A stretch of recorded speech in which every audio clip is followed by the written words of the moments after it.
Hello students. Today we'll understand the evolution with the help of evidences like vestigial organs, paleontological evidences and embryological evidences. Apart from this, we also understand Darwin's theory of natural selection. Vestigial organs, degenerated or underdeveloped useless organs of organisms are called as vestigial organs. Again one time, degenerated or underdeveloped. Underdeveloped means incompletely developed. So we can say like this also, degenerated or incompletely developed useless organs of organisms are called as vestigial organs. Students, sudden development of new tissues or organs in the body of organisms for living in changing environment is not possible. On the other hand, the organs which are already present in the body, they undergo gradual changes. But the time period for these gradual changes is much longer, maybe thousands of years. Okay, but they are permanent. And these vestigial organs in the body of one organisms, if they are underdeveloped and functionless,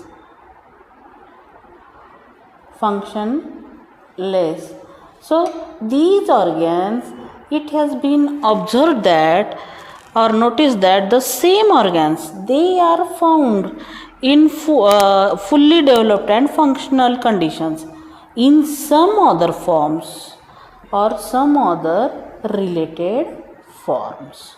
Now we'll understand it with the help of example. Appendix is present at the junction of small intestine and large intestine at right abdomen, lower side of the right abdomen. This appendix is non-functional in human being, but it is functional in ruminants. It helps in cellulose digestion in herbivorous animals.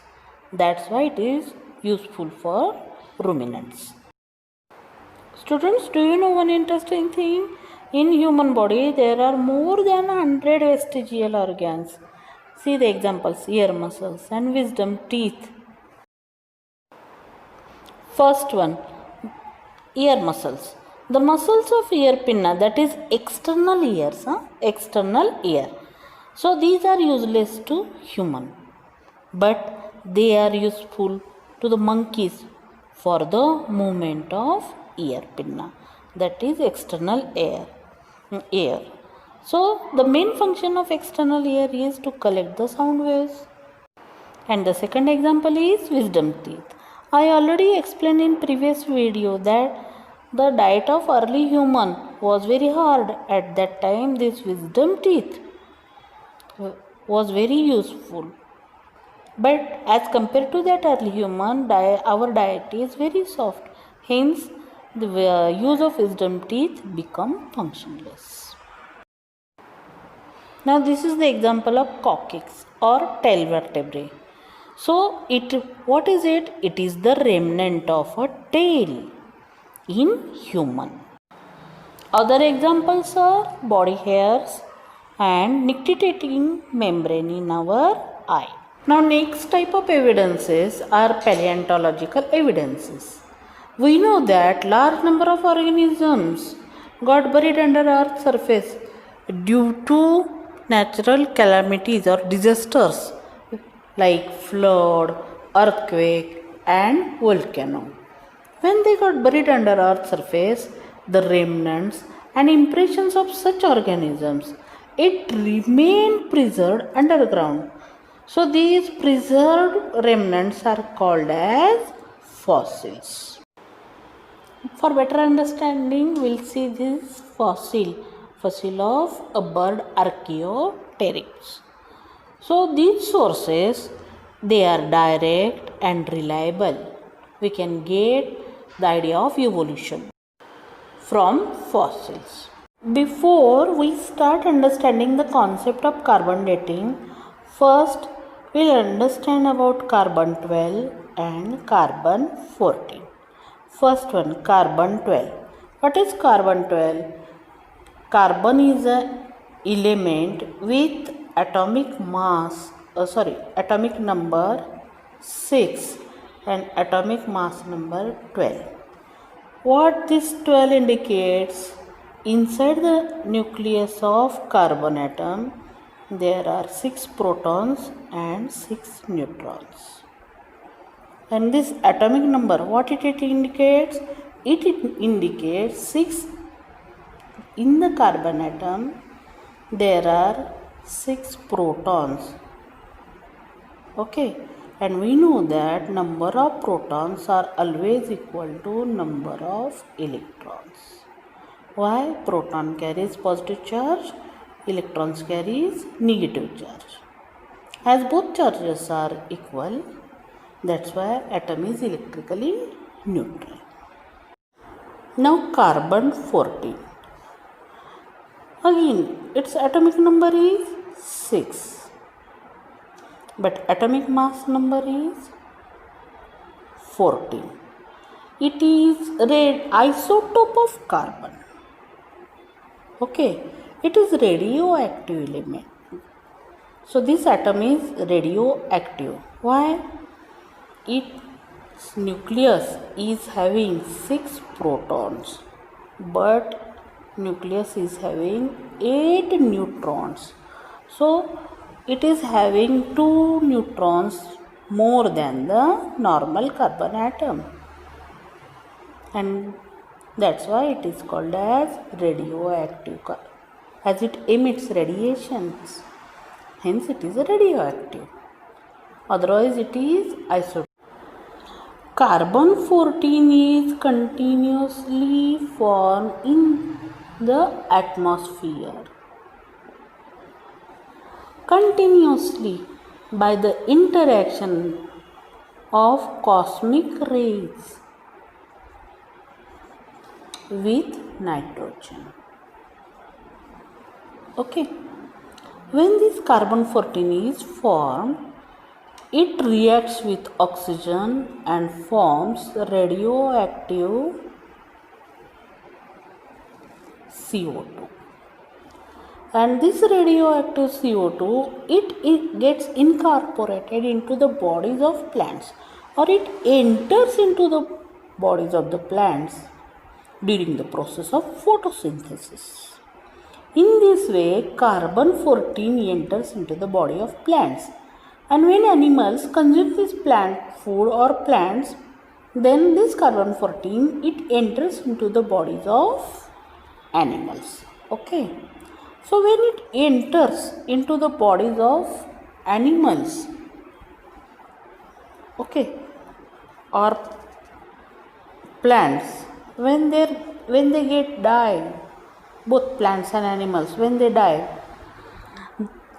the consumption of carbon, it stops.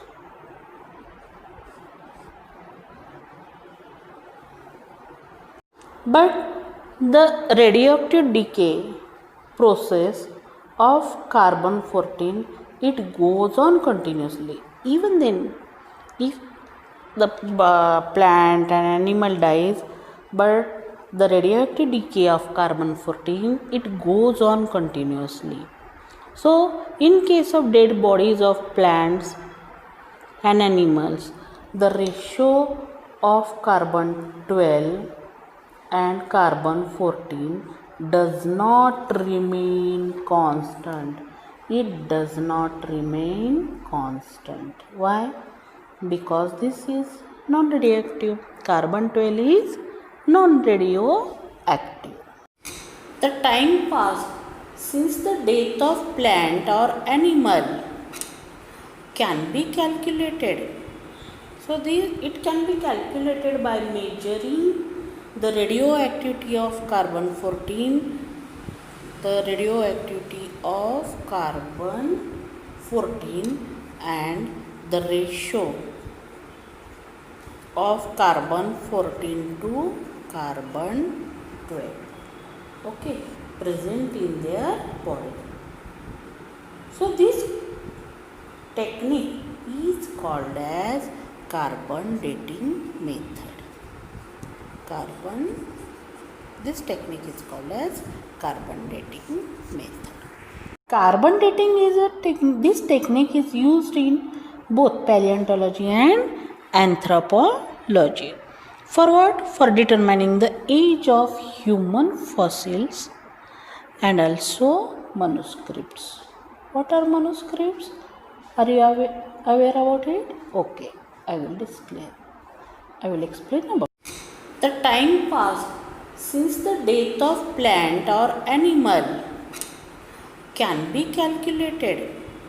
So it can be calculated by measuring the radioactivity of carbon 14, the radioactivity of carbon 14 and the ratio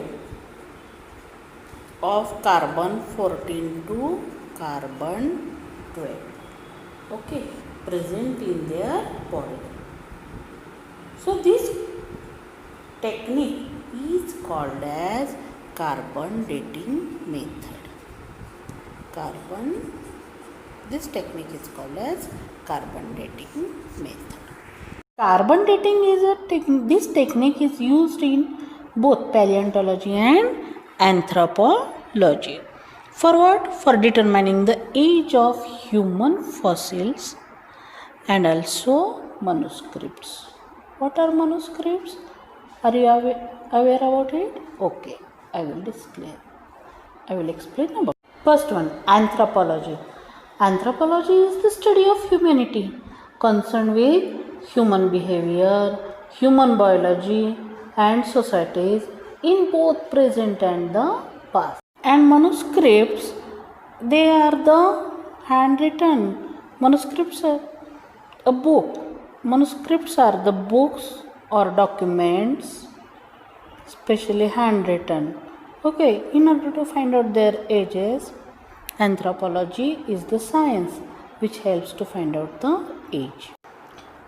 Once the age of such fossils are determined by this technique, it becomes easy to deduce the information about other organisms, erstwhile organisms. So from this information we get idea that vertebrates have been slowly originated from invertebrates. So the primitive form forms lower level while the advanced form forms upper level of fossilization. The technique of carbon dating is based on the radioactive decay of naturally occurring carbon 14 and it is developed by scientist Willard Libby in 1940. So he has been awarded with Nobel Prize in 1960. Here we are finishing today's part. We'll meet in next session.